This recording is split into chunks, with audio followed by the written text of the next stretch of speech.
SINOTRUK HOWO NX 6x for Siang.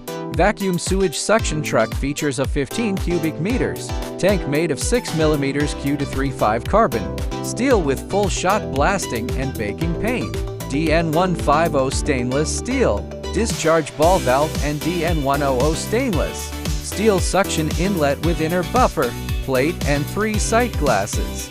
It is fitted with 8 260 liters Siang cylinders totaling 2,080 liters, storing 416,430 Nm gas at 20 megapascals, offering a 750-850 km driving range and over 21 hours of stationary pumping time, powered by a 420 horsepower Siang engine paired with HW19710, 10 forward to reverse gearbox.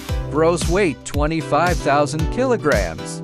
Curb weight 13,500 kilograms. Loading weight 11,500 kilograms. Front axle load 7,000 kilograms. Rear double axles total load 16,000 kilograms. 10 pieces of 31580 R22, 5 tires, plus 1 spare tire. Siang design reduces fuel cost by maximum 50%, equipped with imported Italian Jurop PN106D. Vacuum pump with airflow 11,000 liters per minute free air. Max vacuum 92%. Pump weight 143 kilograms. Matched with secondary anti-overfill system and bilingual liquid-filled anti-vibration vacuum gauge. Suitable for clearing sludge, sand and stones in urban drainage pipelines.